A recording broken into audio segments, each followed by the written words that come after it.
as an agenda, the agenda is on the screen for you there. We're going to start with looking at PolyPad in a little bit of detail to see what you can do with the online manipulatives on there. Short session, then we're going to look at growth mindset and maths anxiety. We've got Linda Smith with us from Maesglas Primary School, and she's going to look at effective pedagogy using feed bar this afternoon. Sharon Knight has joined us from Crumlin High Level, who's going to talk about rapid school improvement. And then we've got the usual updates. So looking at the personalised assessment, we're going to share the Supporting Our Schools website and the updated tasks, as well as have a look at some of the professional learning that's on offer the remainder of this term and into the spring and summer terms. So I will start by sharing PolyPad. We'll have a look at PolyPad, and we've mentioned this before in network meetings. I'm not sure if you've used it. If you have used it, please do pop in the chat, let us know, put your thumbs up if this is something you're familiar with. But it is an online best virtual manipulatives there, it's branded as, but it is that mathematical playground. So if we just look at the launch PolyPad there, you will see from the tile section, I'll just minimize some of these, you've got the different areas of maths there. So you've got your geometry, number, fractions, and so on, where you have these arrangements, which are quite similar to MathSpot. Some of you may be using MathSpot, but you've got these. What is great about them is they snap together, they join, and you can then move them as a whole or move them individually, which shows, and it just helps the children to really visualize it. We have been looking at using the activities and some of the other features on PolyPad. So you can set up a free account. So I've registered for a free account, and then you can set up, the children can have their own accounts as well. And I'm not sure if there's anyone on the call that remembers the whiteboard.fi that was quite popular for online teaching a couple of years ago. It's got a similar feature to that, where you as the CAT teacher can push your whiteboard or push the manipulatives on the screen to all of your children, and you can see what they're doing on their screens then through your teaching page. So if I wanted to save this, I'd go into the files section across the top, and I've just saved one here now to look at today. But in the library section, you've got a range of examples, but you've got activities and then templates, so you can allocate these to the children and then see how they are using them. Here's one I prepared earlier, Blue Peter style, where we're looking at here, I've got a deck of cards, and we're looking at the weighing scales and what these cards equal. So you can see here, the two cards there have the value of 5. So if we were to do that again, I'll just pop those back. I can pick the cards, I can shuffle them, including the children then how many times do you want to shuffle, and draw some cards. So with the idea of this here, I want to draw 2 cards, and I want to get the children. I'm going to roll these dice,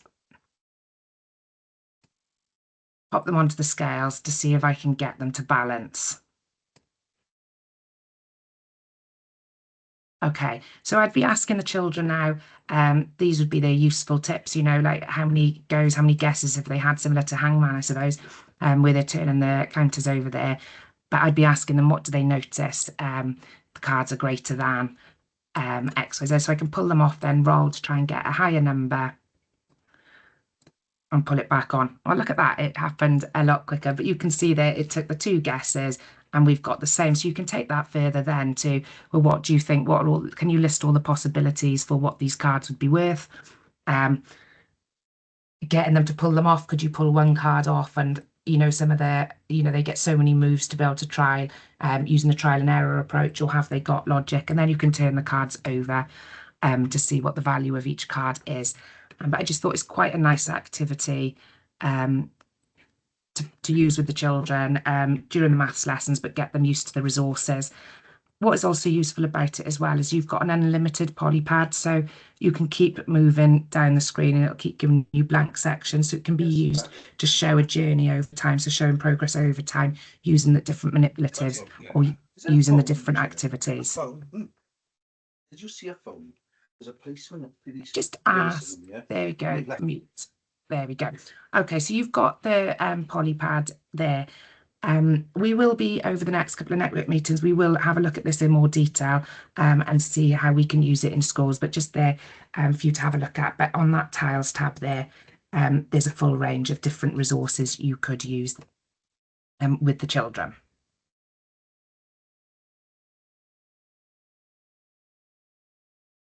So you may be aware of the Maths and Numeracy Plan Welsh Government are looking at the moment and working with schools and local authorities and consortia to try and improve the teaching and learning of maths nationally and to have some sort of consistency in approach. And one of the areas they're looking at is maths anxiety and what we can do to support children with this. So you can see how we're defining maths anxiety there. So that feeling of tension and anxiety that interferes with the manipulation of number and the solving of mathematical problems in ordinary life and academic situations. So it is that complex and far-reaching issue that can be overcome, but it does require that multifaceted approach involving educators, parents, carers, policymakers, businesses, charity, and the media. Quite often we hear, it's acceptable that parents will say, well, we were no good at maths. It's just our children are no good at maths because we were no good. But you don't hear that as much for your literacy, for your reading, for your spelling. So it's something that we really need to push through. You often see things in the media that are girls are no good at maths or stereotypes really that we need to kind of address. So understanding and identifying that maths anxiety, some sort of tips here on how we can do it and what we can do to do it. So it's providing that professional learning to help teachers and leaders understand and identify that maths anxiety. And it's really a lot of the research out there is supporting that early years professionals, supporting our early years practitioners to develop maths talk. And so we're introducing concepts and language in a way that the young children already understand. So we think about division, we talk about sharing, giving them equal amounts, but using it in language they'd be familiar with and then building on that. And there are questionnaires online, there's pupil and teacher questionnaires to understand the scale of the issue. So looking for any patterns and then looking at prevention and treatment strategies. So this is just one, I've seen online, the Children's Maths Anxiety Scale, that just some key questions for you to get that in-depth understanding of the maths anxiety some of your children may be feeling. So there's some research, the West Lakes Academy in Cumbria have carried out a research project and you can see some of the key points from that. There's a gender divide. Girls are far more likely to self-report feeling anxious around maths. The teacher familiarity, and that's more secondary, I suppose, there with, we're teaching our classes all the time and perhaps in secondary, they're not seeing those teachers daily or weekly in some cases, but it's that teacher familiarity with learners is crucial. So you're the ones with that knowledge and understanding of those learners that are experiencing maths anxiety. This research project was interesting to find that a significant number of anxious learners go unidentified. And then the whole school approach to solutions is needed. So it needs to go further than within certain classes or once they're at this stage in their education. It needs to be that whole school and wider community approach. So when we're looking at some tools to support maths anxious learners, we're looking at building that maths resilience by encouraging engagement in a way that reduces the effects of maths anxiety.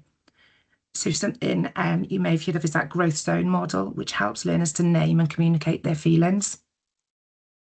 We've got a lot of schools using mindfulness and using that now as an approach to health and wellbeing, mental health and wellbeing.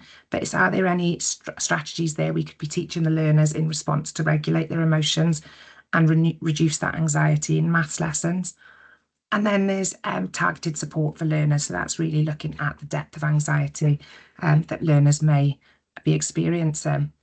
So we've got some different levels of complexity really with the growth zone models here. So you've got starting with that basic, can children identify where they're feeling?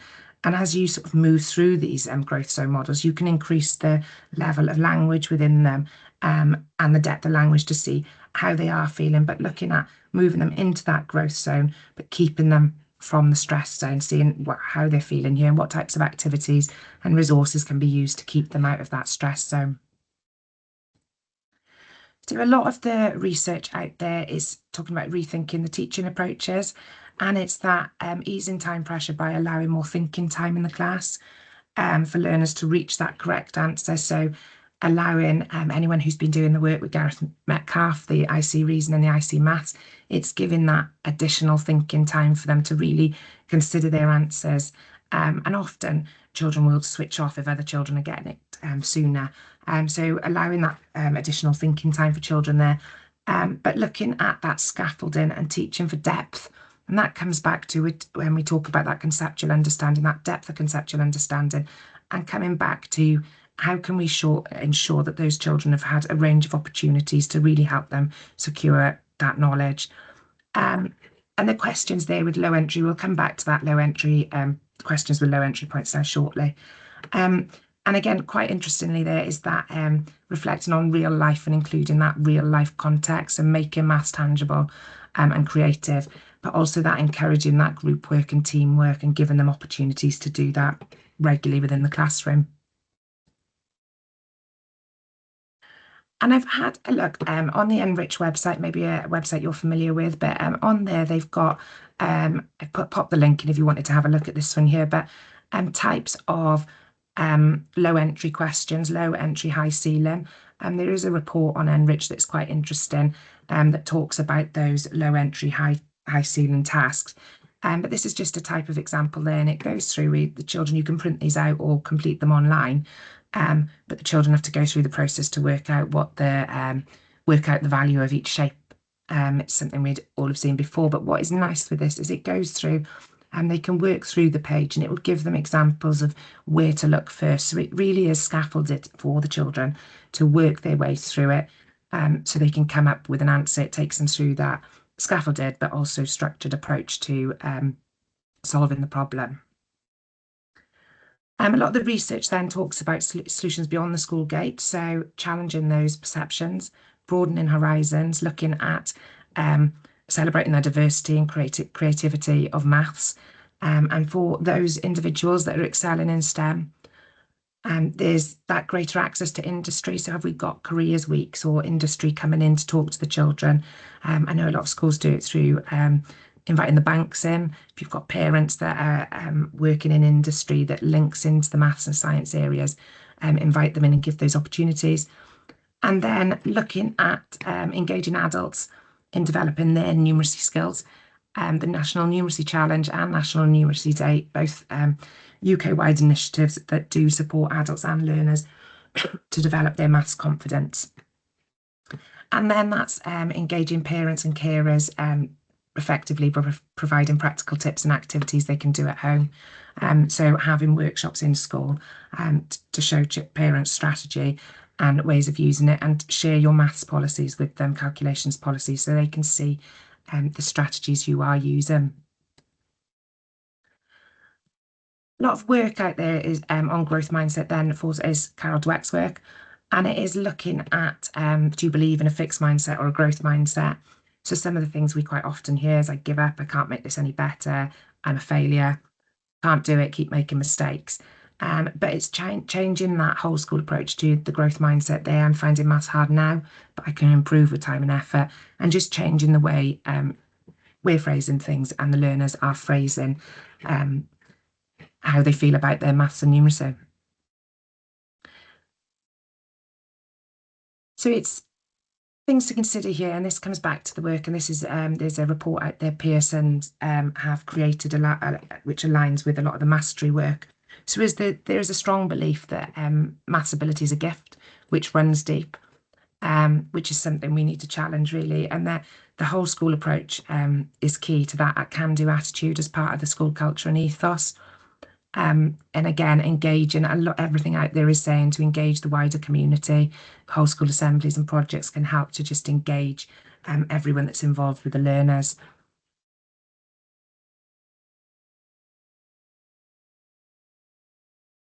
Come on there, when we're looking at developing that growth mindset, is that encouraging, exploring, celebrating mistakes. We all make mistakes in learning, or trying to think of some of the acronyms now that I've seen around, and then that maths is the creative, abstract, relevant subject focus on learning, procedure and rules. And I think we think in maths that we have to learn we have to memorize our times tables, our division. We think we don't need to do that in other subjects, but when we look at other subjects, learners, they have to remember spellings. They have to remember they're learning spelling rules, spelling patterns. So it's the same. It seems to be this mindset against maths that you learn it, you need to know it, it's fluent, it's, you need quick recall of it.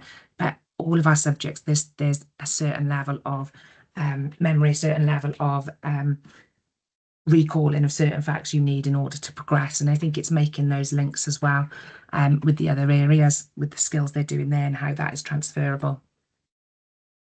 Again, this is just lifted from, I won't go through this now, but they're just some tips that will be in the presentation from the Pearson report on mixing things up as well, looking at those mixed groupings to help that discussion, learn from each other's mistakes.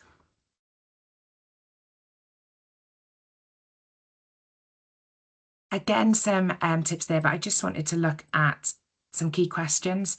So what did you do today that made you think hard? What can you learn from this? What mistakes have taught you something, and what will you do to improve your work? And using questions like this during the maths lessons, rather than looking at what is correct and what is incorrect, really going into where they're learning, getting them to reflect that metacognition, think about their learning, thinking about their thinking then, and taking it on. What can they use?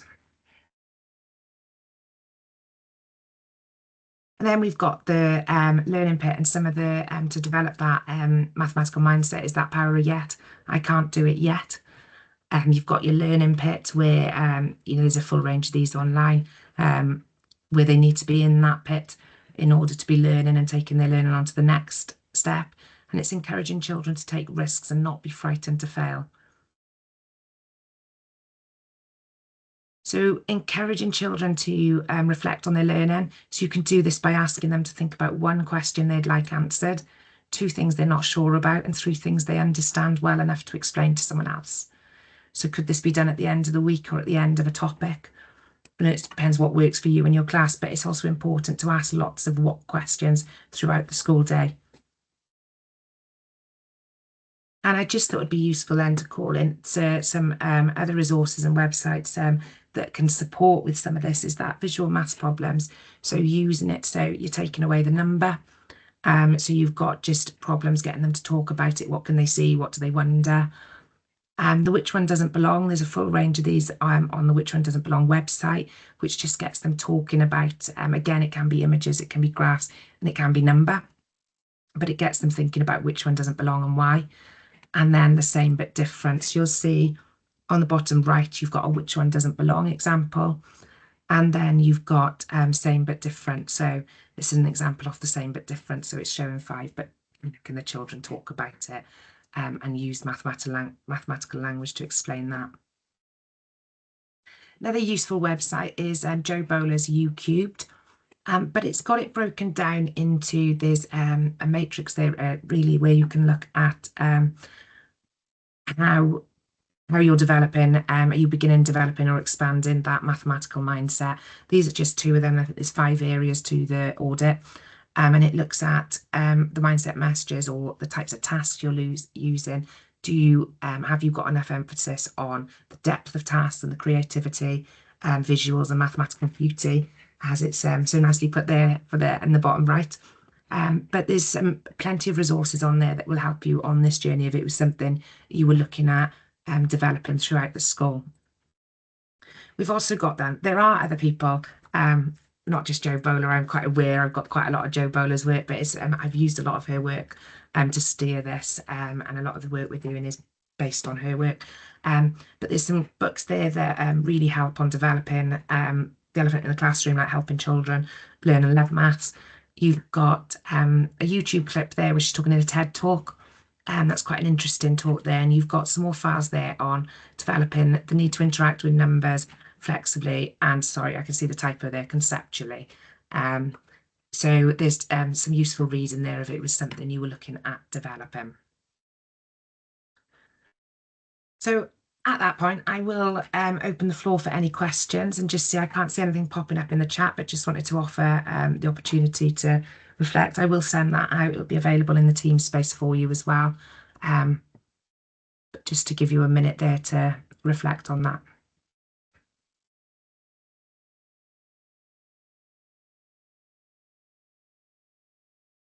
Please do pop any questions in the chat if anything comes up following. But at this point, I am going to hand over to Linda, who I'd like to welcome Linda Smith from Maesglas Primary.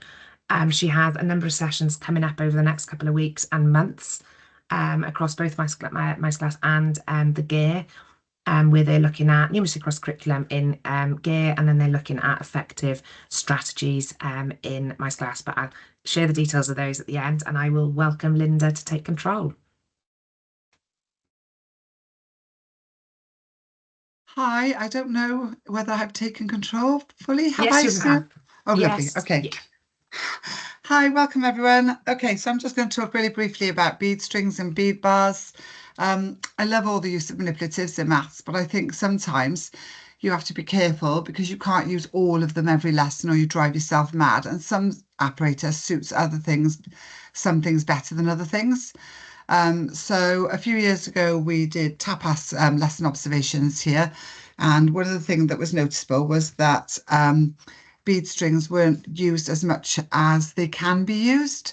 And I think that's just because people are really just not very sure sometimes what to do with it. So I set about doing sort of all the different ways in which bead bars could be used, right through from reception to year 6.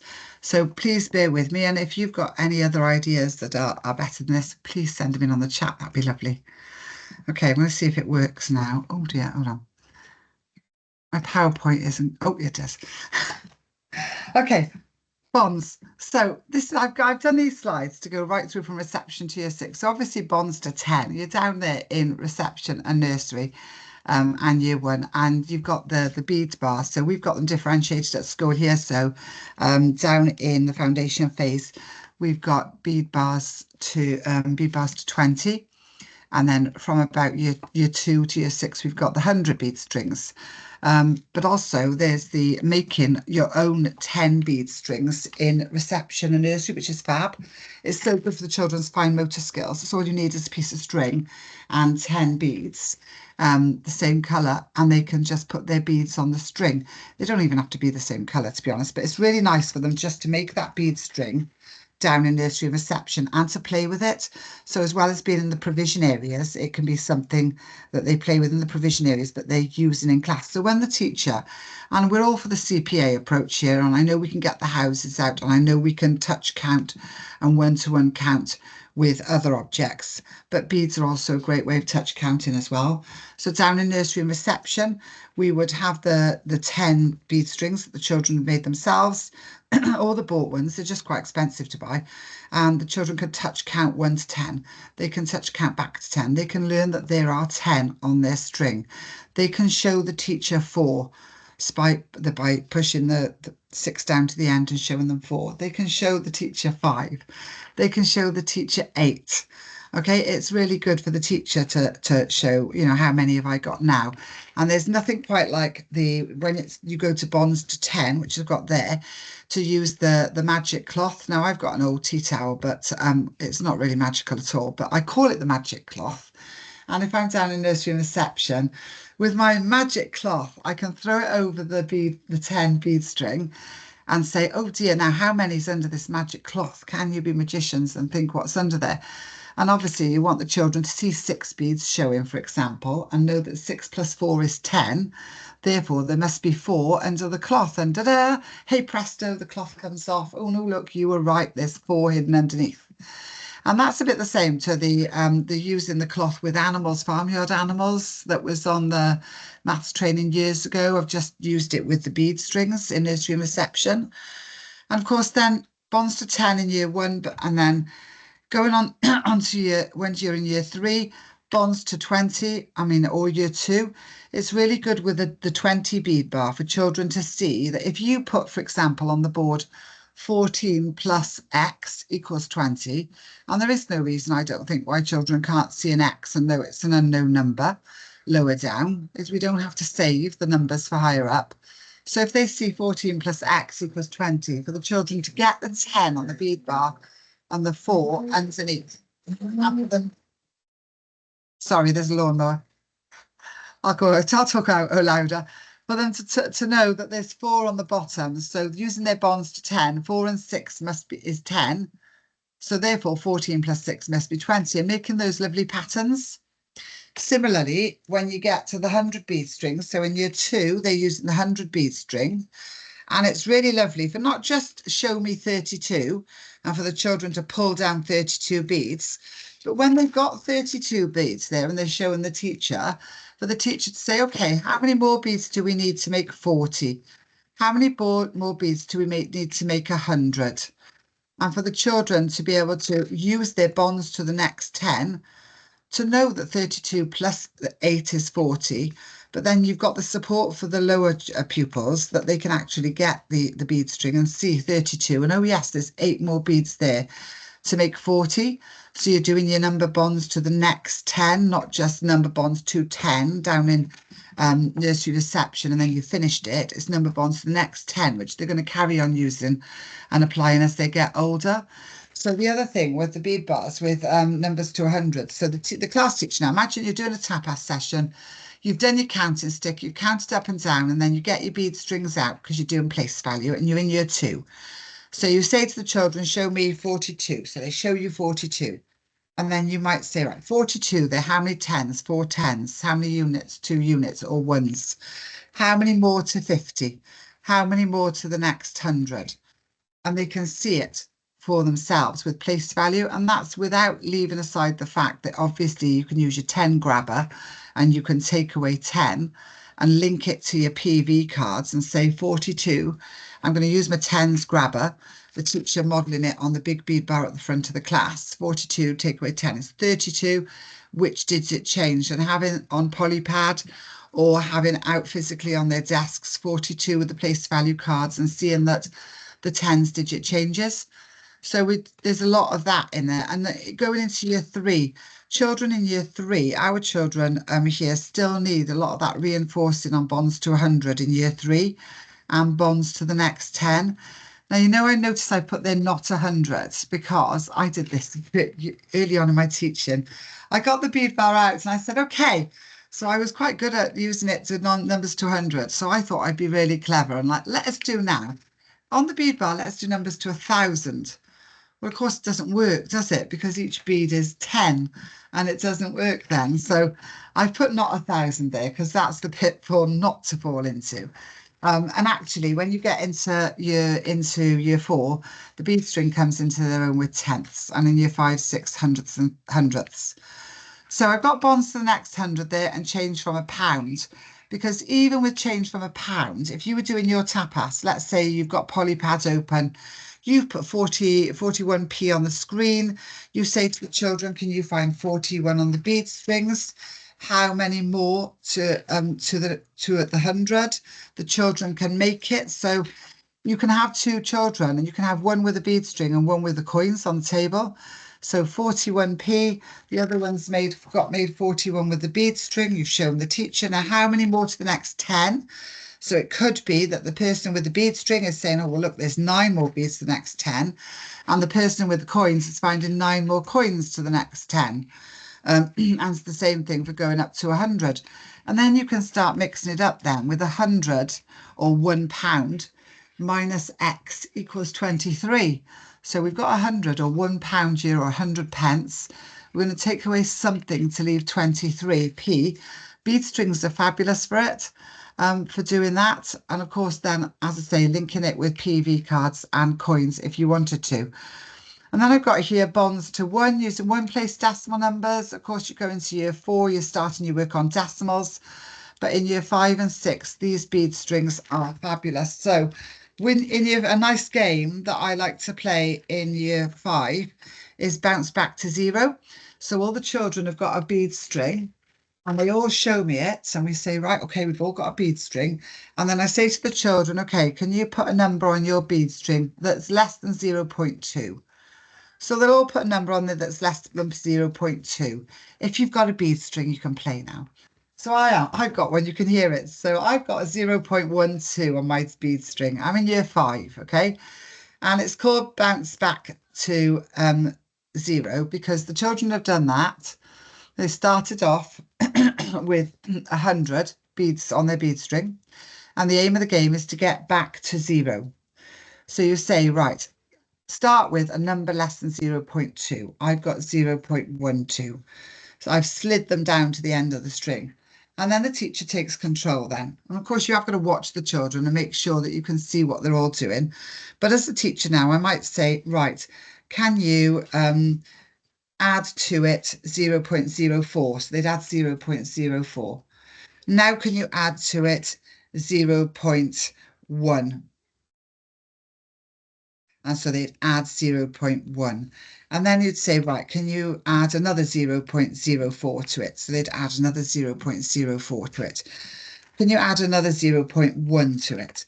And then you say to the children, of course now, lots of them have got different answers because they didn't all start from the same place. And then you say to the children, right, okay, has anyone got back to 0 yet? Nobody will have at this point because you've said make sure they started with a number less than 0.2.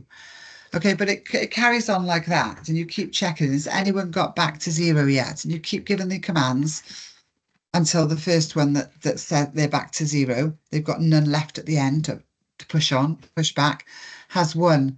Similarly, the other way round, I play it sometimes, is the first to 1. So they start with an empty bead string, and you can play this with the teacher taking charge, or, you know, as in, right, we're all going to put 0.1 at the end of our bead string now. So they all put 0.1 at the end. Now we're going to add 0.04. The children all add 0.04. How many have we got now? So they'd say 0.14. How many more to make 0.2? The children can check on their bead strings. Okay, so you're throwing a quick incidental question in there. Now add 0.02, so they can put 0.02 down and go on. And that way the teacher's in charge because you've all started from the same starting point.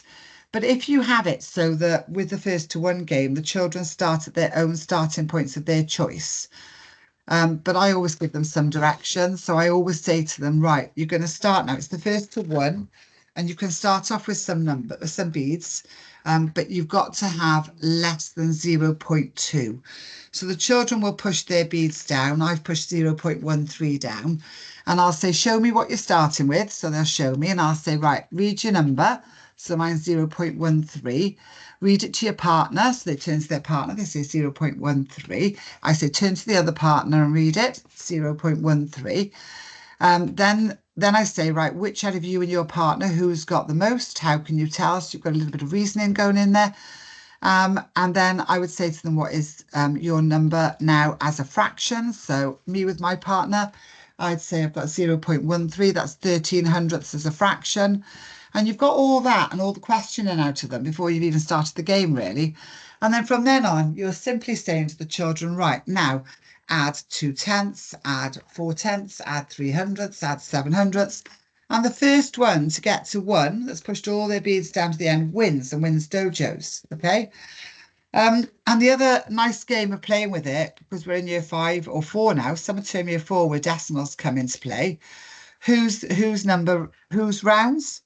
So I say to the children, right, push some beads down to the end of your string, any amount you like. So they push them all down. The same drill as I just did last time. So on my bead string sat here now, I've got 0.25. I say, read it to your partner. So you say 0.25, read it to the other partner, 0.25. And then you might say, tell me it as a fraction. So all the class now, even though they've got different numbers, they'll say their number. I would be saying 2500ths. Okay, and then I'll say, right, and I might roll a dice for this, or I might just make it up, or I might do it on a spinner.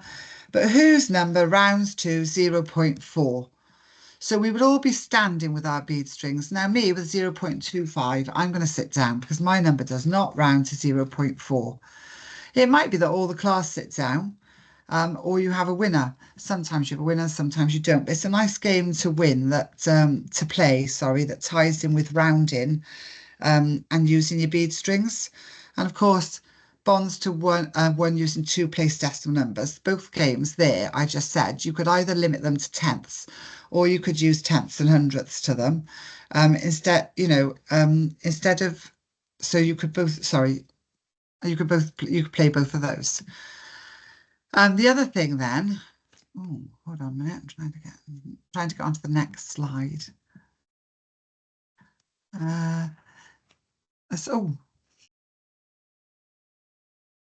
I don't know what I've done now. I'm sorry, I don't know if you can hear me now, but my slideshow has disappeared. So I'm going to put my camera on now, and I'm going to just try and find it on my computer and then go from there. Is it Sorry. back, Linda? Oh yeah, no, it is back, Sue. It's just it wasn't going on to the next slide. Yeah, it sent me off into a breakout room for some reason, but it's Sorry. back now. There we go. No, it's Thank fine. you. As long as you've got it there. It's not going on to the next slide, Sue. I'll pop it on for you. There, is that Sorry, addition and thank you. subtraction? Thanks, Sue. Okay, so then add addition and subtraction. Bead strings are fab for addition and subtraction. So with your 10 bead string down there in nursery and reception with their very own 10 handmade ones, how lovely is it for them to do 5, add 3, and for them actually touch count the 3, add it to the 5 to make 10. And the same with the 20 bead bars when they get into year 1 then, the adding and taking away that you can do using a CPA with the bead string, touch counting, reinforcing that one-to-one correspondence is fab. Adding within £1, your 100 beads are £1, each one is a penny. You can do it, as I said earlier, with a partner, with one partner having the money and one partner having the coin. But in year 2, how good is that to do 52 plus 20p? And I know you can do it on the 100 square. And I would do it on the 100 square if I was in year 2 as well, because on the 100 square, you get to see the pattern of going down for adding 20, and you get to see the pattern for adding 11 and 9 and taking away 11 and 9. But you can also do it with the bead string. I would say, though, the 100 square is stronger visually than the bead string in year 2, which is where you'd be when you were using them, really. So there's add and take and change. Add in one place decimals. I mean, how good is it to get in year 4 now, to get your bead string out and you say, show me an empty bead string, and they do. And then you say, right, show me a tenth. So they show you a tenth. And then you might say, right, now add 2 tenths. So they add 2 tenths. And then you say to the class, how many have you got now? So all the class together. And in school here, we grab the tenths and we touch the hundredths. So when the children have got these beads on their strings, in this scenario, we started with 0.1 and then I said add 2 tenths. I might say, right, let's count them now. So they would grab a tenth and they would say 0.1, 0.2, 0.3. And then I might say, imagine I'm in year 5 now, and I might say, right, now add 2 hundredths. So the children add 2 hundredths. And you say, how many have we got now? Let's count. So they would say 0.1, 0.2, 0.3 as they're grabbing the tenths, and then they would touch with one index finger, the hundredth, 0.31, and touch the other the other bead with the other index finger saying 0.32, which is fab for using in year 5 and 6, as is on that slide there, as you can see, adding and subtracting tenths and adding and subtracting hundredths, especially if you know that you've got written methods coming up and you know you're going to have a big push on written methods in a couple of weeks' time, and you want them to cross the decades with these tenths and hundredths. You want them to be able to exchange. So doing it with the bead string, or I would also say in conjunction with the place value counters, actually, with the place value counters is fab. And place value counters just are really good for if you're going to go beyond 1. The place value counters then for when you're doing adding and subtracting tenths. How good is it to be on the table and say to the children, right, get 0.2 in your place value counters. So they get 0.2 out. Now add 5 tenths. So then they've got 0.7. And then take away 3 hundredths. And the children will say, well, I can't, miss, because I haven't got. Or they do make the mistake of taking away 3 tenths. And what a good learning opportunity that is then for the children to exchange and to learn that exchanging before you come to it in a written method, which means that when you come to it in a written method, you haven't got to do all that pre-teaching because you've kind of done it in your tapas. Thanks, Sue. If you could go on to the next slide, because I'm not sure I can. Equivalence and comparing, of course. Thanks, Sue.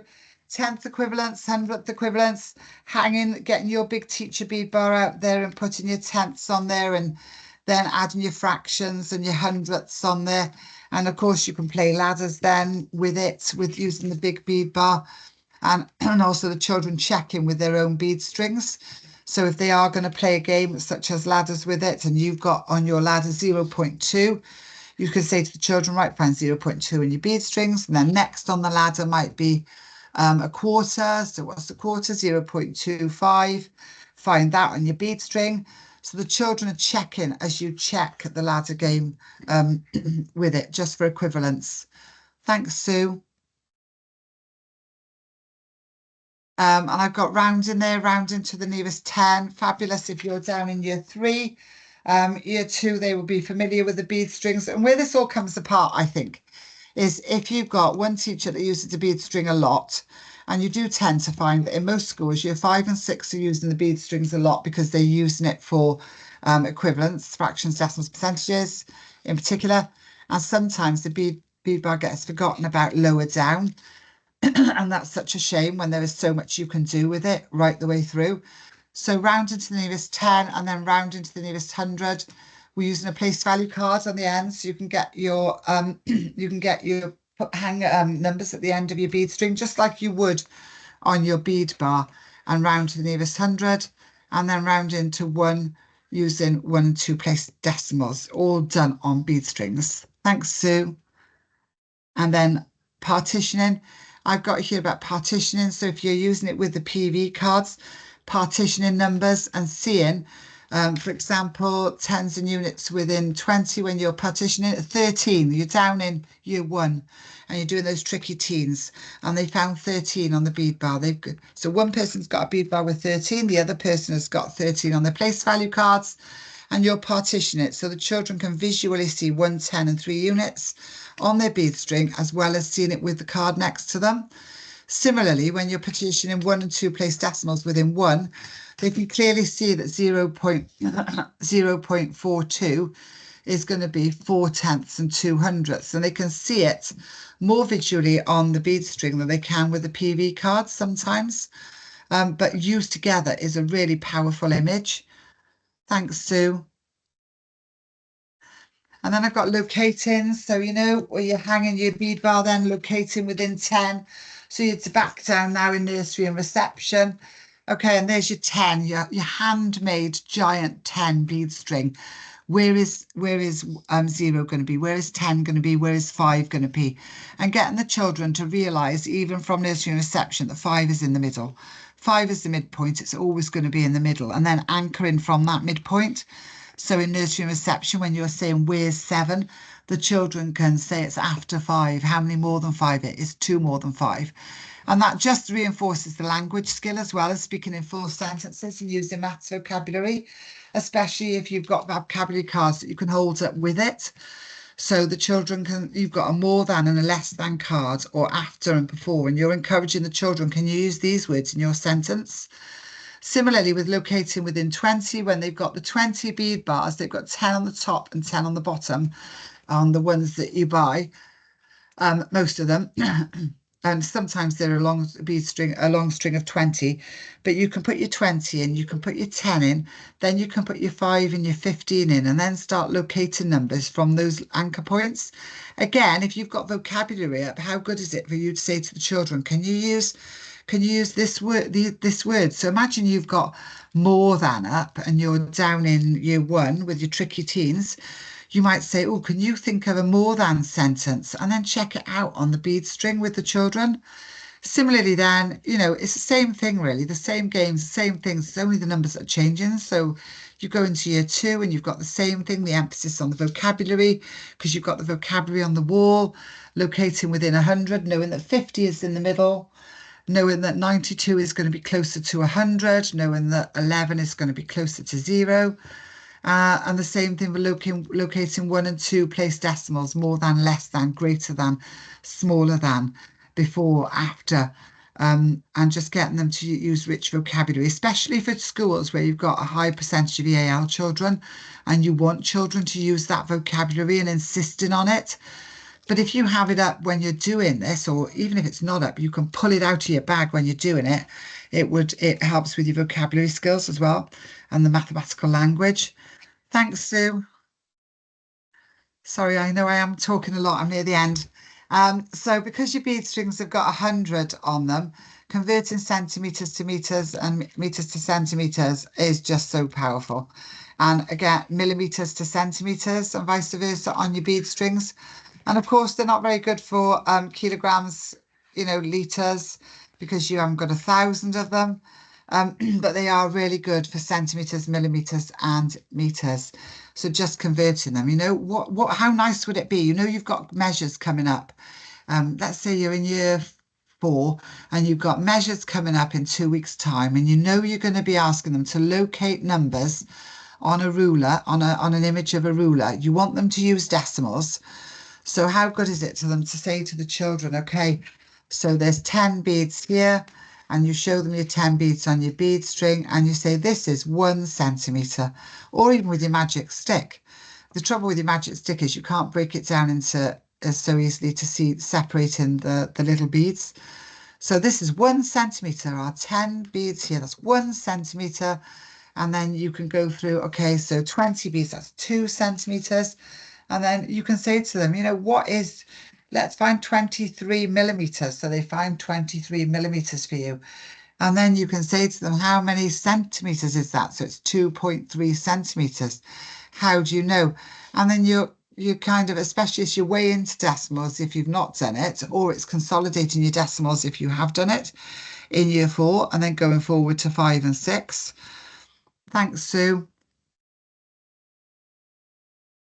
Oh, that's me finished. Thank you. Thank you, everyone. Have a nice afternoon.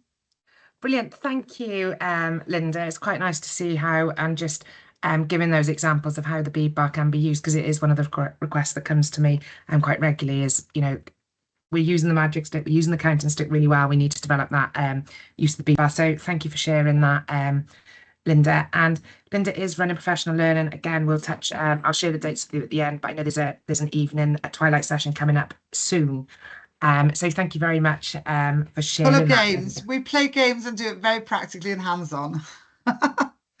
Thanks, Sue. Brilliant. Thank you. Thanks very much. Please, again, do use the chat if you've got any questions or comments, and we can answer them as we're going through the session.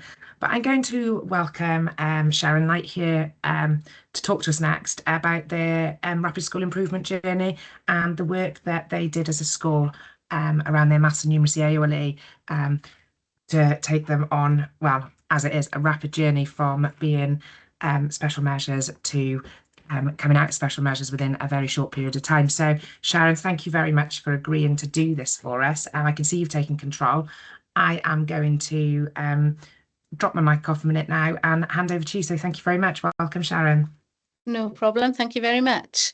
So my name is Sharon Knight and I lead maths and numeracy in Crumlin High Level Primary School.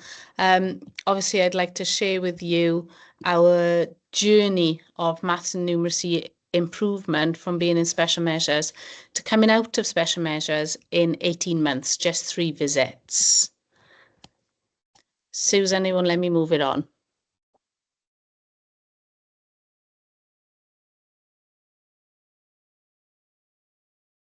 Thank you. And next slide, please. Thank you.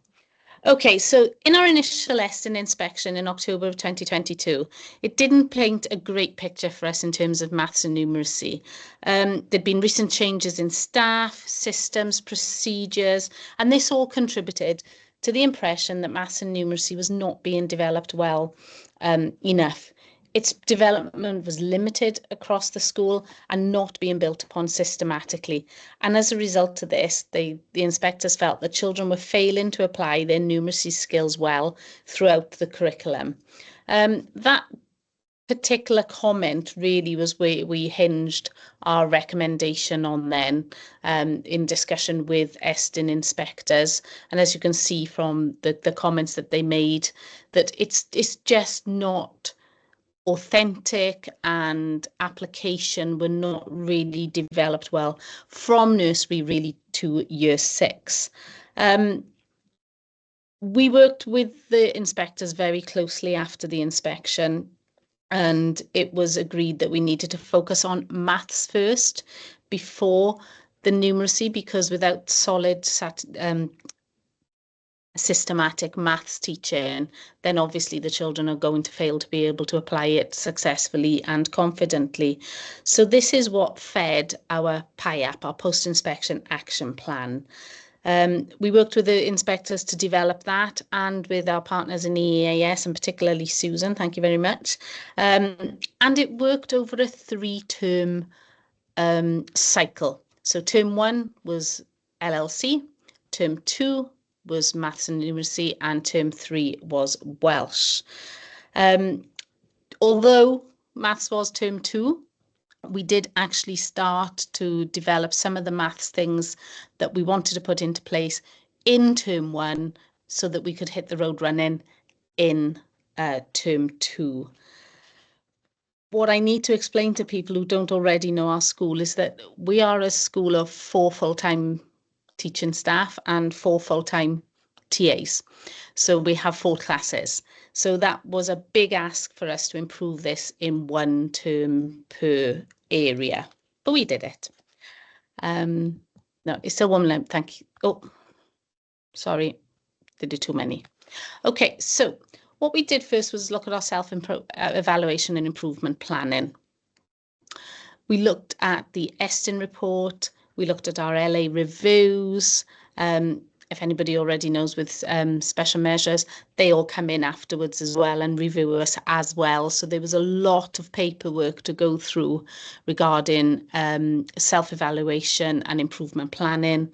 We used pupil voice, we used our own MER cycle, and we also used staff voice as well, because it was important that we didn't destroy anybody's confidence. It was important that everyone had a voice, and more importantly, it was important that well-being of the very few staff that we have was paramount to all of this.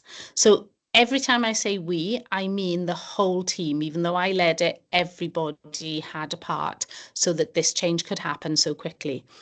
The post-inspection action plan was written, and it focused on teaching and learning approaches, planning approaches, professional learning for staff, and a consistent approach right the way from nursery through to year 6.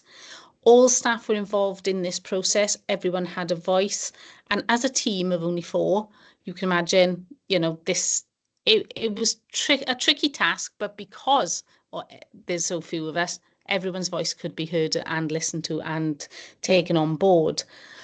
So if you have a look at this is what we did, the audit, then we planned out our SMART targets, which involved the staff. I say staff, it also involves Susan for our plan do review. It involved our head teacher, involved a partner school. So it involved a lot of people and a lot of personal research as well. We then wanted to do, so that's the do part, where we implemented our new policies. We looked at changing our teaching practices, providing up-to-date professional learning and training. At this point, we had an NQT supply teacher, so there was important that she was brought on board for all of this, and fair play, she was amazing, and she took it and ran with it.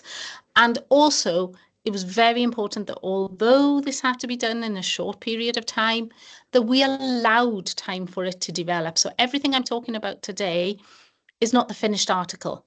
It's still embedding, it's still improving, hopefully. It's still subject to slight tweaks at times as well. So we haven't forgotten about it. It's a continual cycle of plan, do, review, plan, do, review, plan, do, review. And that's how we worked. And obviously then we reviewed it. We had followed our MER procedures. We looked at pupil voice, book looks, learning books, planning scrutinies, and then found out what did we need to change now? What did we need to tweak?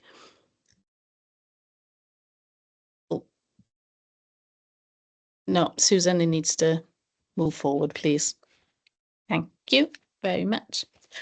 Okay, so these are some of the things that we did to change our curriculum design for our teaching and learning.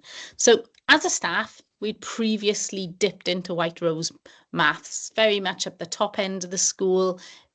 Yeah, it was really great, particularly year 5 and 6. We found it a very useful tool for teaching, but we weren't following it as such. But what we decided in conjunction with Susan and our head teacher and etc. was we were going to take on White Rose maths as a whole. It worked for us. We just needed to make it more consistent throughout the whole school, and what that looked like in nursery, what it looked like in year 1, what it looked like in year 3, and what it looked like in year 6. Obviously, because there were only 4 classes, there had to be some element of bespoke planning in that, and that's where this page of planning documents here comes into mind. So if you have a look at the one with the red label at the top, that's our provision map. That's where we started. So we took the old provision maps, everything we already had from the Excellence in Teaching Maths documentation, the Welsh Government Maths documentation, excuse me, and we embedded the maths and the numeracy skills within that.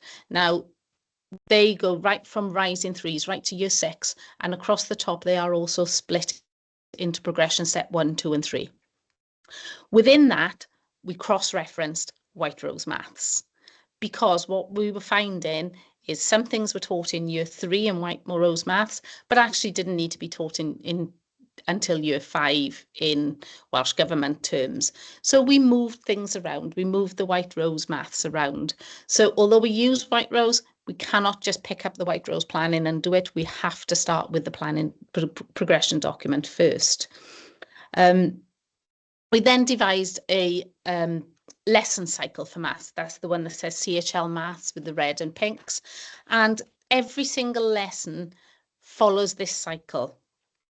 We don't use the words, it's just the way the cycle works. So we revisit the WALT, we check for understanding, refer to learning behaviours.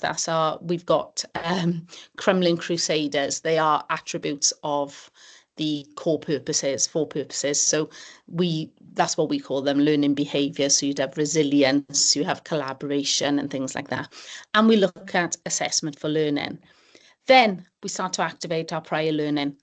We go back, we double check. We have like a 3-minute recap of what we already know, things that we know were taught last week, last month, last year, or last 6 months, whatever is important that we need to keep that on the boil. We expect active participation for the children. It's a whiteboard session. It's very up, down, stand up, do this. It's quick fire learning. We ask effective questioning. We've had a lot of training in our school on effective questioning and getting that out of the children so that they are used to answering really well as well. And it's well paced, and obviously that gives us an insight into our assessment for learning. We then discuss the WALT again. We look at our guided and shared learning. So there's a lot of me, you, us. Let's do it this way. Again, active participation. Practicing the new materials, using the CPA approach, using the materials, not being frightened to use the materials. That's really, really important, that all children in our school are quite happy to use manipulatives. It's not, as it used to be a long time ago, the children who needed support use the beads to help them count or whatever. Now all children use the counters, they use the base 10, they use the bead strings. Linda's given me fabulous new ideas now to use them, so there'll be more of them built into that now. And then we check for understanding. There's constant dip-ins by the teacher, checking for understanding, whether that be 1-to-1, 1-to-2, 1-to-group, however that works in that particular setting or a moment in time. And again, assessment in learning. If you notice, assessment in learning is all the way through it. We are constantly assessing, do these children understand what they're doing? And then when we come to the independent task, it is differentiated. I'll explain about that later. We look for engaging our learners. We do that in many different ways, from hands-on games, White Rose, and some iPad, Chromebook work further up the school. Again, we focus on high quality questioning, the use of resources, and our words are: we challenge, we scaffold, and we support. So no children should be being left behind now, particularly because White Rose, it tends to be a mastery approach. But because we haven't brought it in Year 1 and then done Year 2 and Year 3, we brought it all in one go. We are having to differentiate, but like I said, I'll explain that a little bit further down the slideshow. So again, we use the calculation policies from White Rose to help us, because they give us a really good detailed explanation of how to use the manipulatives, how the sheets work, how the planning works, and breaks down quite tricky concepts sometimes to quite simple ways of working it out. And what we are seeing now, technically we're in Year 3 of this. is the children further up the school who are now on their third cycle of learning in this manner. They're getting it. They're so quick at maths now. They can see it. They're like, oh yeah, we can see that. We did this then, and now we do it now. So that's really good. And their understanding of the concepts is quite developed now, which is lovely. We also then made sure that every class had a good supply of manipulatives. So bead strings, every teacher's got a bead bar, but now every child has a set of bead strings. We have base 10 and more than enough for children to be able to use it when they're working. Place value counters that are probably, in my opinion, the best thing that I've ever invested money in as a maths lead, because we use them for everything. They're really good. And professional learning, that was key as well. So not only did Susan come and give some professional learning, we utilised the old videos, we utilised some White Rose Maths professional learning. So there was a lot of professional learning and a lot of sharing of expertise amongst each other as well. Nobody was afraid to say to anybody, oh, I really don't know how to use this. How can I use it? And we'll talk it through and we'll get there together. That was key here. And then in addition to this, seems a lot, but in addition to this, we focus on mental maths using the TAPAS approach. This works as a separate lesson. It's not part of the maths lesson. It's a 10-minute session, 4 times a week minimum, and it stands alone. And each teacher just works their way through their year groups or what they need to focus on for their children in their class. And like Linda said, sometimes it's bead bars, sometimes it's place value strings, sometimes it's times tables, sometimes it's, I know my year 6 teacher, she loves the Gatengo charts and she does really good things with that. So they are very much fast-paced, children involved, making learning fun, making maths fun, and just trying to get that mental maths and a little bit of, like Susan was saying earlier, trying to shake that maths anxiety. Maths is fun and you use maths all the time. You just don't realise you use maths all the time. So that's what we tried to do with that. And then came numeracy. If you look in the white one that says Science Week on the first sheet, because obviously the initial sorry, I've lost the word, recommendation was numeracy, we created an experiences map. We all put numeracy in our topic lessons and our cross-curricular lessons every week or every fortnight, however that works. But we were finding they tended to be the same skills all the time. There were certain skills that were missing. There were certain skills that we weren't hitting because our topics didn't allow us to. And then if we tried to hit them, we were actually coming away from maybe the humanities link or the science link or the art link or wherever that topic sort of lent itself to. So we created our bespoke weeks. This is last year's.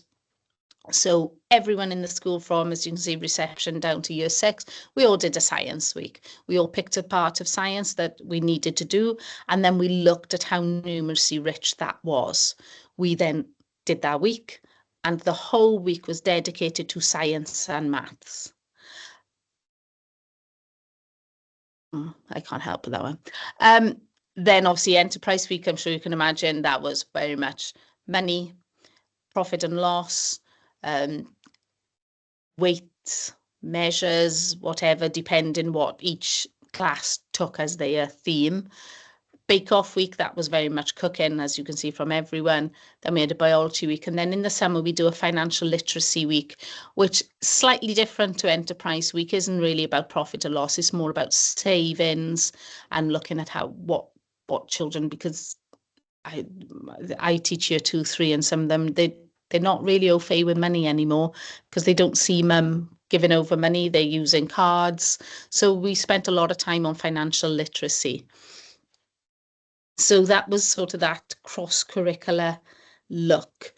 In addition to this, obviously, we have our numeracy lessons that are planned throughout our topic lessons anyway. We don't say there has to be one a week or one a fortnight, But the expectation is there's sort of 3 every 6-week topic, just to give a nice round, and they need to be relevant and authentic, and that's the key. We'd rather miss one out if it's not authentic or relevant and add it to a week later on in the year, rather than shoehorn something in that doesn't actually fit. Next slide, please. Thank you. So as I was saying, this is our, oh, I hate to say these words, but these are non-negotiables. This is what has to be taught. Because of the workup of our school, we have a nursery to year 1 class.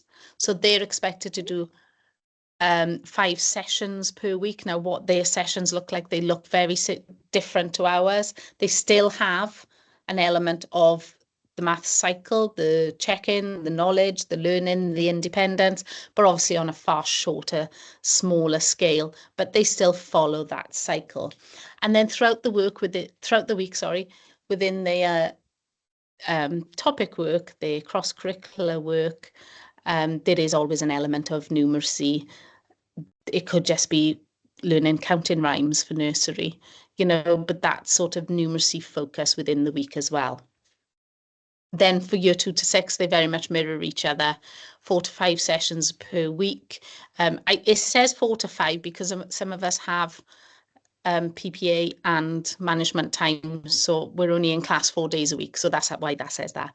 Numeracy focus per fortnight roughly, and then obviously our numeracy days, our weeks, our experiences planned throughout the year, and a minimum of 4 times 10 minutes of tapas. And also we do early morning work in our school. We have a PowerPoint on, and one task that week is maths focus. Not necessarily maths work. It could be a problem to solve. It could be a how can you get all the children on the bus sort of task. It's just something to get their little brains working, thinking, oh, this is fun, that little activity that just keeps everything ticking along slowly.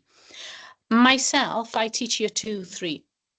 And what we've started doing this year, because I've got an extra session that I miss a maths session in, we have started doing real life maths once a fortnight as well. So one session a fortnight is very hands-on. It's mixed ability. They all work as a team, as a group, and they use real life maths activities. Now, as a basis, we use the cards that you can buy from TTS, and they're called real life maths, and you pick your year group.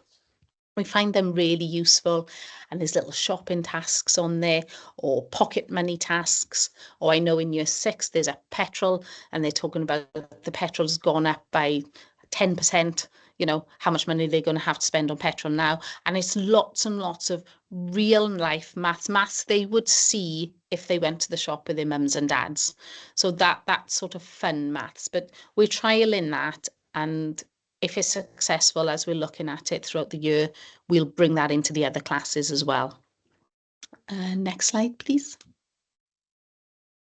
Okay, so carrying on with the curriculum design and our planning, as I said earlier, we can't just teach the white rose as is. You can't just take the small steps and just teach one lesson after another, because it doesn't always fit our progression map, but also we teach mixed classes. So we have a reception to year 1, we have 2, 3, 4, 5, and a 5, 6.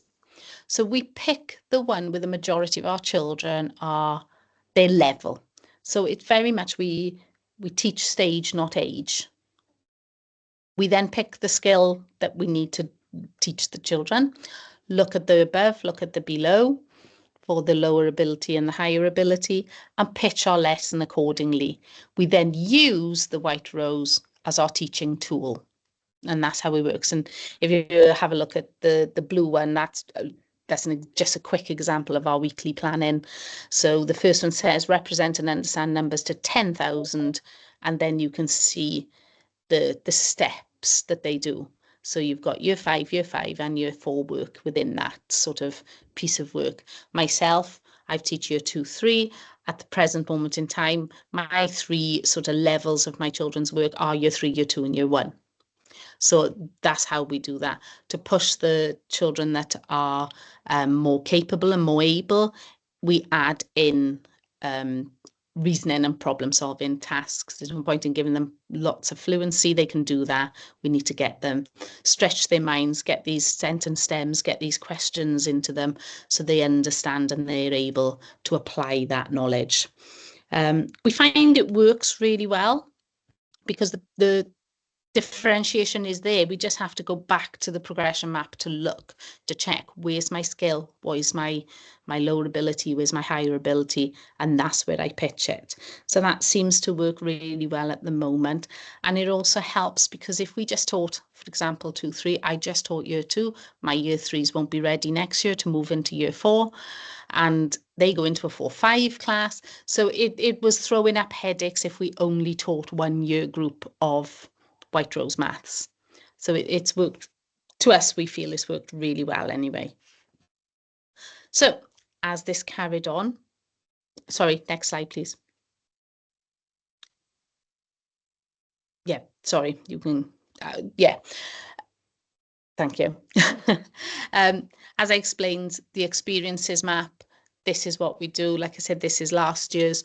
So this year's is slightly different. We still do an enterprise week because that's a fundraising week as well. But this year we haven't done a science week.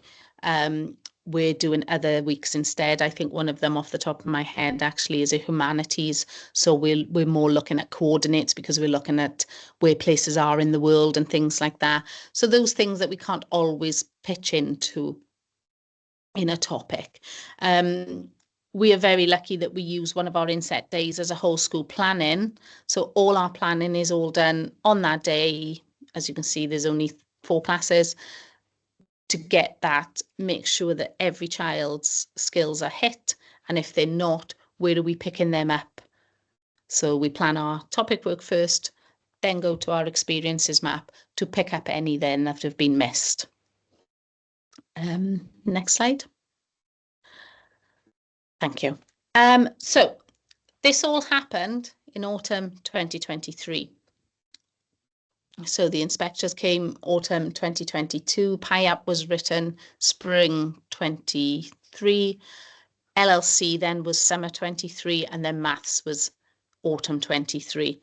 The progression map had been set, we'd started having some PL, and then Susan came around during autumn time doing a plan do review of working through the lesson cycle, ensuring that every teacher was following that lesson cycle, and if they were struggling for some reason, giving them extra PL, or if they were really good, sort of saying, right, well, say to somebody, you can go to this teacher, they'll help you, and making sure that we were all 100% confident with that lesson cycle and how we were doing the planning in the background as well. In autumn 2023, in November, Estin returned and spent 3 days purely on maths. It was, as you can imagine, very stressful, very in-depth with only 4 classes. They were in and out all day. They spoke to children, they spoke to all the adults in the school, they looked at our planning, they looked at our progress, they looked at the MER cycle, they looked at all the work Susan had done with us, and had a very in-depth discussion about what we were doing and how we were doing it and what it was looking like in our books with the children's learning. And we had an opportunity, which was lovely, to discuss with them and tell them how we felt about it. And it seems very full on, and it was very full on, but it was very doable as well because of the way that it was broken up into that cycle. We felt that the children's maths knowledge, but more importantly than that, their confidence had really grown, because at all points of this is always cycling back around to their assessment and learning. What are they learning? What do they need support with? What do they need challenge with? What are we scaffolding? What are we supporting? What are we challenging? So that was constantly a theme within our lessons. So their confidence was growing. The tapas sessions were encouraging that confidence of, yeah, I can do this. Yeah, I can do this. It wasn't, you know, because it was a separate part of the lesson, they weren't still hung up on the fact they maybe couldn't do something in tapas, and then they're not listening in maths because that anxiety has grown in, and then they do that, I can't do it at all. You know, it was very much fun and enjoyable. Children's pupil voice responses agreed with what we said. They were far more confident and enthusiastic. They were really loving the fact that they could now talk, what they call talk like a mathematician, because we encouraged that use of talking through our answers and discussing our answers and explaining our answers. And even the inspectors commented that they were far more confident and enthusiastic when explaining their learning, which that's all you can ask for from children, is they're confident and enthusiastic. Excuse me.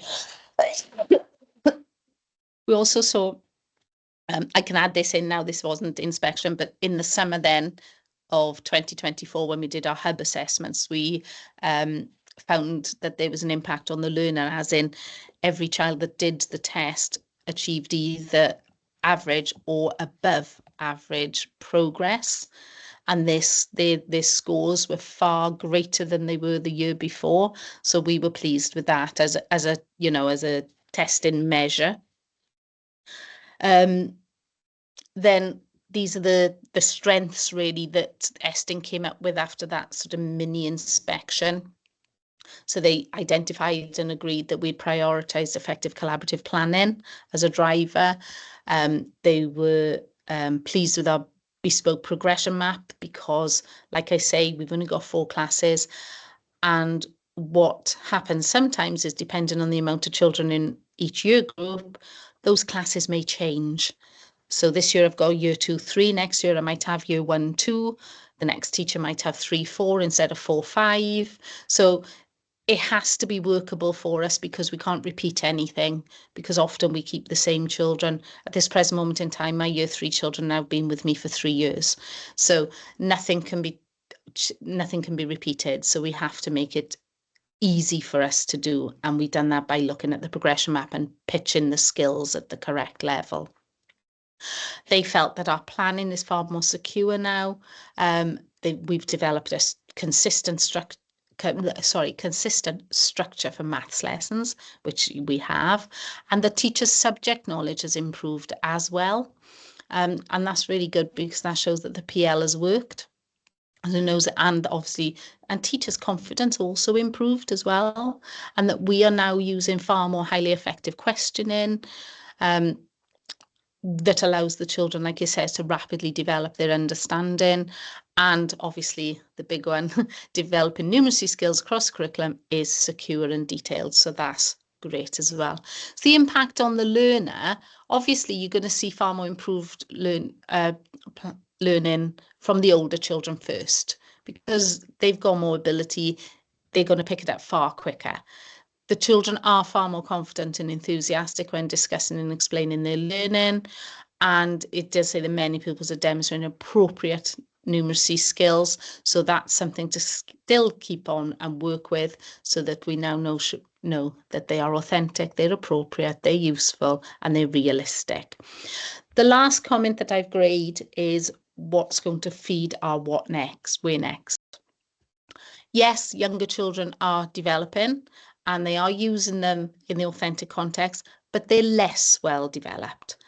And because side by side with maths, we had to improve our general teaching and learning, particularly down the bottom end of the school, they're not always reflected in the focusing through play-based learning. So that is, if you wouldn't mind just flicking to the next slide. There we are. That is our where next. So that has become our school development plan for this year. It is for younger pupils to use their numeracy skills in authentic contexts and reflect the progression map of focusing learning through play. And we've done this through 2 different strands, really. We've pulled the play-based learning strand into one. So that, again, we'll do it on a 3-term cycle of plan, do, review. And we are looking at that mainly in the summer term, but obviously everything goes on in the background as well. And it was mostly around that nursery reception year 1 and building into year 2 and 3. And because I teach year 2 and 3, that opportunity for play-based and more formal learning is amalgamating and building together. Not always easy, but we're getting there. Lots of professional learning, lots of action research, lots of casual research design, which to you and I is experimenting in class and seeing what works and what doesn't work. Then we've also focused on oracy for questioning and reasoning. Not our questioning this time, the children's questioning and the children's ability to question in their maths and develop that. Again, LLC has an oracy focus this year. That has been the autumn term. We've had training on Voice 21. So that's been brought in really, really well in LLC. And we will now take the same approach with the maths, but this time looking at maths talk. So using the same sort of strands, giving the children a selection of strands, created a progression map of question and answer strands, so that, not saying children can't pick from each of them, but ensuring that those things are taught in that year group, or that class, I should say, not year group. So we'll just mimic that English oracy or LLC oracy into the maths oracy and maths talk to aid and help the children's reasoning, problem solving activities throughout the school. So really speaking, that is where we are next. This is a two-folded thing. It's the oracy of maths talk and reasoning talk, and continuing that play-based learning through to progression step 2 and eventually through to progression step 3 as well.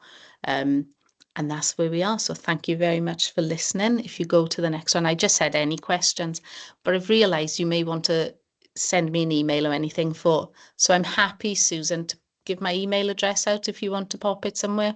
Excellent. Yeah, if you want to pop it in the chat, Sharon, and if anyone wants to ask you any questions, I think it's thank you for sharing, thank you for going through that. Like you said, That's it was okay. rapid, it was intense. It was very intense. And with it being you all pulling together, and we could mimic the LLC approach and use that and then mimic that again. And I think has had, go on. Oh, I was just going to say to everybody that if they are in that situation, it's a very strange situation being in special measures, is that I think we were actually in a better position than people who were put in significant improvement, because we had every term, you know, the inspectors came and wrote the PI up with us, so we knew what they were looking for. And then they came back every term and only focused on one section of it each term, which really helped us to focus and not get too overwhelmed, because like I said, there's only 4 full-time members of staff that actually work here to do the work. So not that I want anybody to be in special measures, but if you do end up in special measures, it's not the end of the world. And, you know, it can be quite an interesting learning curve. And I think, if that's the right words to say. Going back to the slide you shared with all that plan, and you've got that progression map in place. You've used key documents to make it yours, to make it, you know, fit for purpose for your learners, which is a real strength. And then again, looking at those numeracy opportunities where you've seen there were gaps, where you've seen you weren't covering it. It's planning for those, you know, at the start of the year, looking at the cohort children, but looking at the opportunities that will naturally and authentically be purposeful for those children. And that progression map for the numeracy has really helped to sort of supplement that as well. So if there's anyone on the call who'd like to have a look at the documents in a bit more detail with Sharon, or get in touch with any questions, then please do. She'll pop her, I'm not sure. Yeah, she's just done it, popped her email in the chat, and please do feel free to contact her and start some conversations there. But thank you, Sharon. Really appreciate you sharing that with us this afternoon. Thank you. We'll just go on to the national and regional updates now before we finish this afternoon. I just wanted to draw your attention again to the personalised assessment webinars that are available online on Hub. There are a series of 5 webinars which cover the reading and numeracy, really. The first 3 looking at the numeracy and procedural and reading, and then the last 2 there looking at the reasoning paper. And some of the things on there is looking at those learner reports where you've got the learner feedback report, which focuses on individual learner performance, but it does look at attainment across the 4 L&F elements. This is for the reasoning paper now, but they're not, the learner feedback reports, where for procedural, they can be shared with parents and learners. With the reasoning, they are for you, they are for the teacher to use. And there is no requirement there to share that reasoning feedback report with them. The learner progress report is the one that is similar to the reading and procedural, but it compares individual learners' progress with the average progress in year groups in Wales, and it does give you that standardised score. So if we look at the reasoning paper here, you'll see the report on the right-hand side of the screen where it shows if they've got less advanced skills, average skills, or more advanced skills in the different proficiencies and the mathematical proficiencies. You'll notice it doesn't cover the communication with symbols, but it does look at the 4 other areas.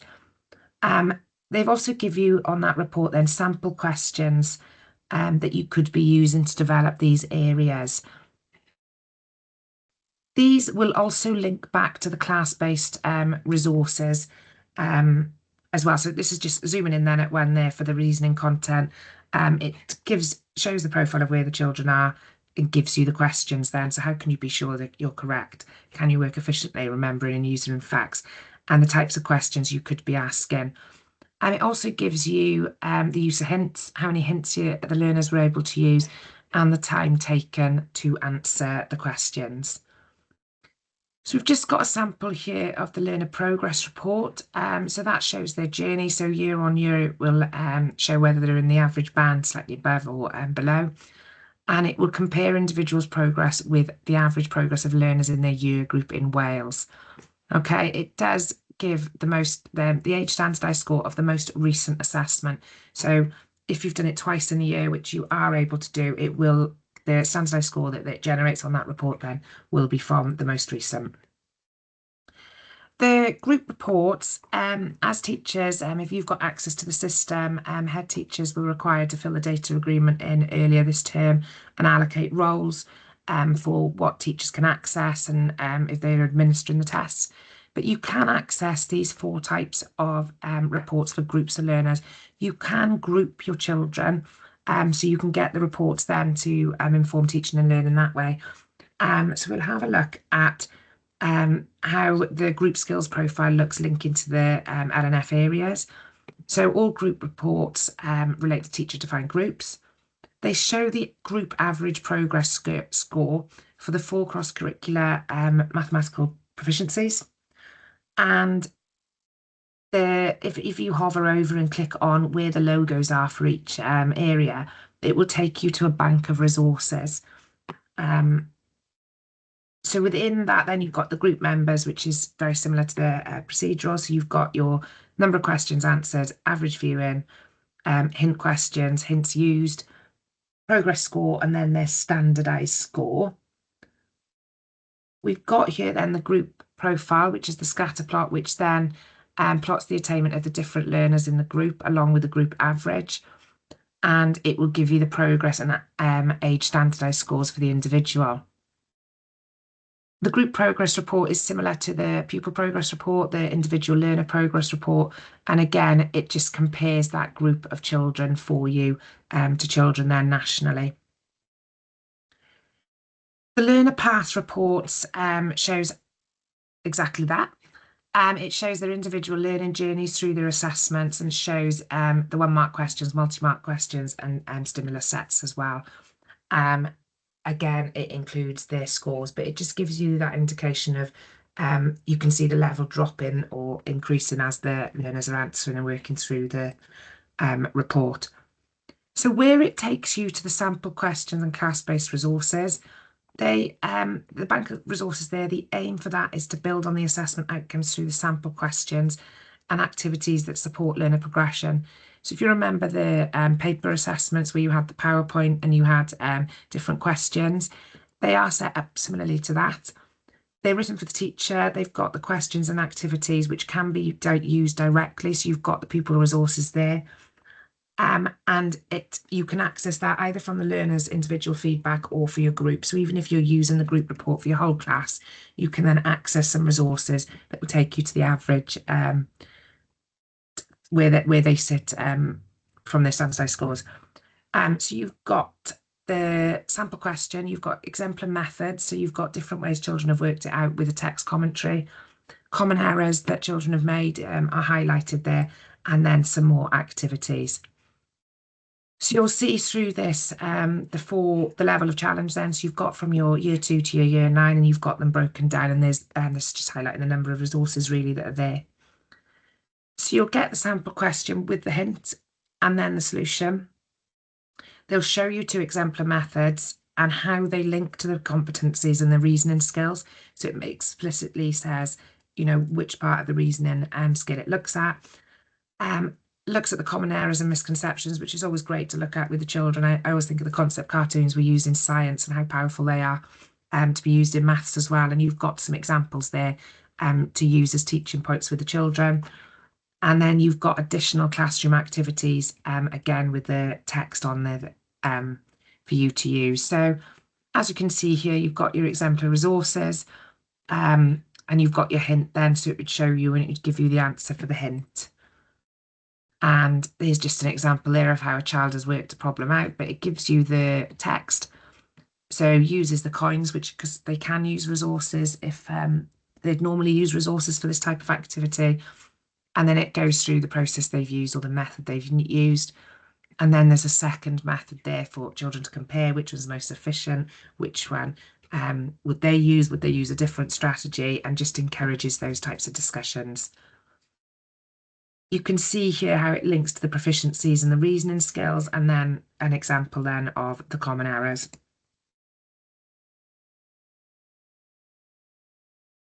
Again, highlighting there just the class-based activities, and then it's got the where it links to the fluency and where it links to the logical reasoning there. So can you find all the different ways to compare two of the 3 children shown? Okay, and then some more information there on just another example of will you make your question harder or easier, the class-based tasks that are included. And there's just a snippet of how they look on the system.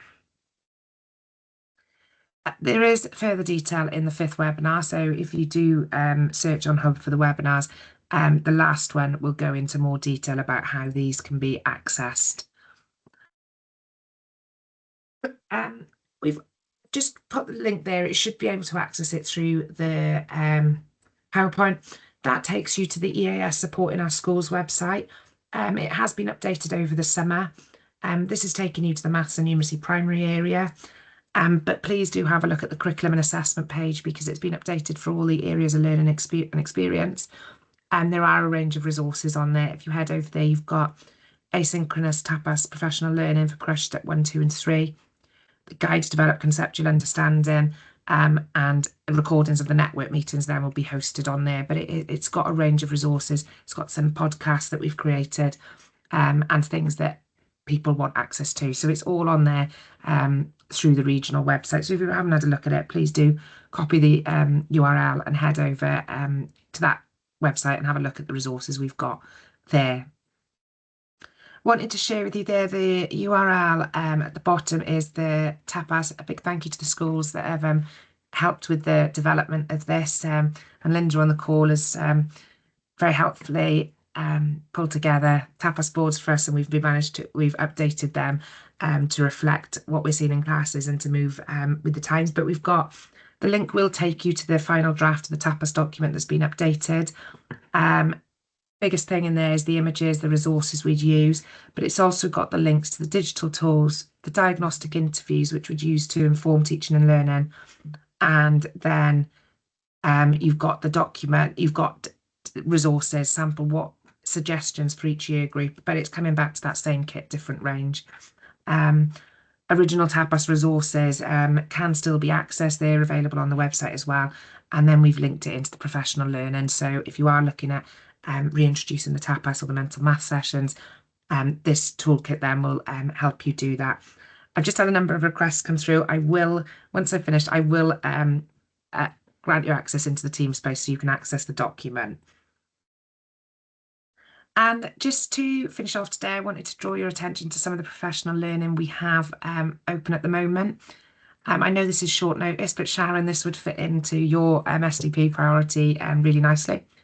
We've got developing literacy in primary STEM subjects running on Friday. It's an hour online PL session, which we will make available on the website. It will be recorded and be on the website in the next couple of weeks if you're unable to attend. But this is looking at how Voice 21 can support. That's opened on my page now, Sharon. You may have to copy it later. It looks at using Voice 21 to develop those language patterns, using those roles to develop literacy, develop the language in maths and numeracy and science and technology, really. So the link is there. It's 9 o'clock, I believe, 9:15 on Friday morning, if you are able to attend. But if you are new to Voice 21 or looking at going down that route, this may be useful to attend to develop that language in maths. We've got developing numeracy in the primary school. This is in February, and this is core EAS staff are running this, but we're looking at how to develop numeracy across the curriculum. What do we need to do to develop that, and sharing some examples of learners' work, some authentic opportunities, and just the strategic leadership of that as well. For our Welsh medium colleagues on the call, we've got developing numeracy outdoors. That's been running Ysgol Penelltau, where they're looking at developing outdoor numeracy sessions for reception to year 6. So looking at developing numeracy skills in a variety of contexts and across other areas of learning and experience as well. So it is, go back to the summer term network meeting, the maths lead did share that link is available on the Supporting Our Schools website. But there is, it's through the medium of English, a session there on how to develop numeracy outdoors. So it may be worth it. That's something you're looking at, having a look at that. And we can offer also provide bespoke support around that if that's something you're looking at. We've got a twilight session, which is the 12th. Was last night, was it, Linda? For effective mental math strategies for reception to year 6. The next session is on the 13th of March. They are running from 4:30 till 5:30, where it's full of games, sessions and activities, and they're hosted at Maesglas Primary School with Linda. Thank you, everyone who came last night. Thank you. Brilliant. We've got then, we run these termly, so you've got the How to Teach Tapas progression step workshops. So I know the dates for this term are all at capacity. So we've got How to Teach Tapas and Nursery Reception, year 1, 2 and 3, and then year 4, 5 and 6. So there's dates for those that are still open now, and the links are direct on there if you've got any members of staff that would benefit from going to see Tapas in action, but going through the Tapas toolkit, how to use it effectively. We've got it's the second year of running this. I'm very excited about this programme. It's the Leading the Way, the Maths Leadership in the Primary School. And this is for any maths leads who are relatively new to role or haven't had any professional learning around leading maths and numeracy.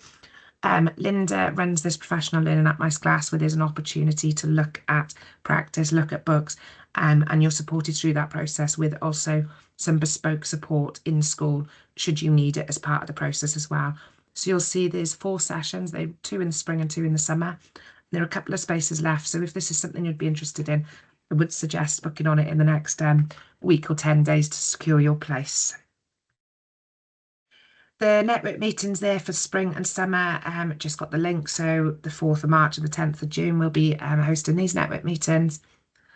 And for any newly qualified or early career teachers, we've got becoming skilled teachers of maths using Tapas. So similarly to the Tapas workshops, where we're focused on progression steps, and the twilight sessions that Linda is running, she's also running sessions for those new to it, so they can look at the progression from reception to year 6 and understand how it is that same kit, different range, to just upskill early career teachers and NQTs. We've got the number recovery intervention for year 1 and 2 leaders. This is running early in the spring term. So we've got 2 hours online on the 16th of January and then the full day in person. Again, another typo, apologies for this button of January there. in person, where we'll come together and look at it. You'll be added to a team space where you'll have access to the assessments, the resources, and then the opportunity to network with those teaching assistants. Quite like to have that opportunity to ask those questions, as well as teachers there. So you've got that networking space, as well as access to all of the resources then to be able to run the number recovery intervention. New this year, we've got Pedagogy for planning maths, planning and delivery of effective maths lessons.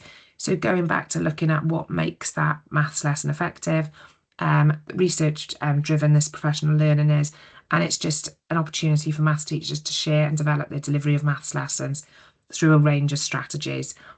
So this is a new course, and it's open for teachers, middle leaders, early career, and NQTs, and it is a full day. Okay, so we'll spend the day then looking at pedagogy for primary maths lessons.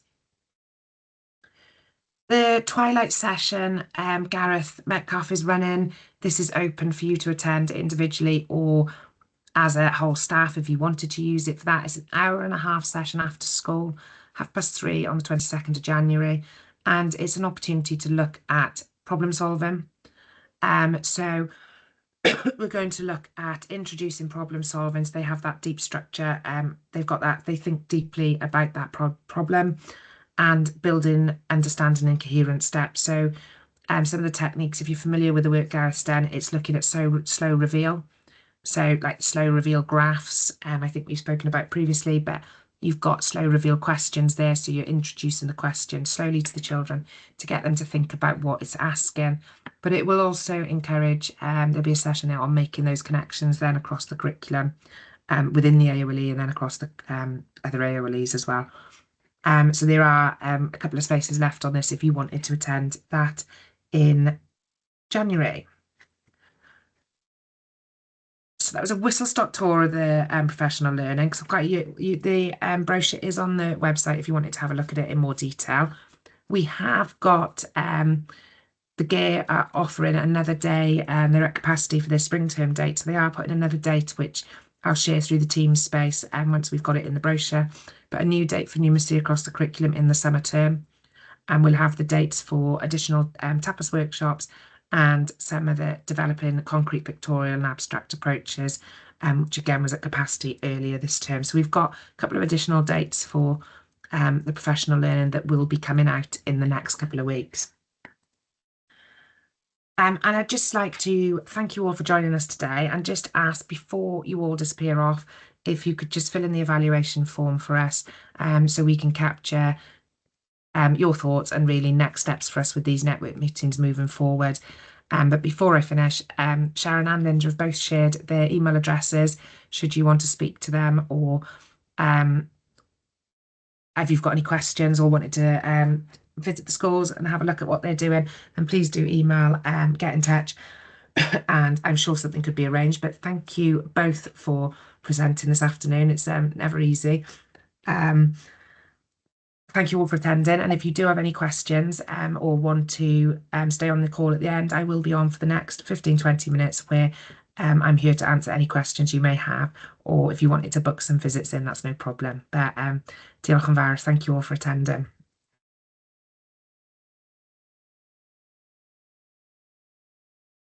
Thanks, Sue. Bye. Thank you. Thanks very much. Thank you. Thanks, Sharon.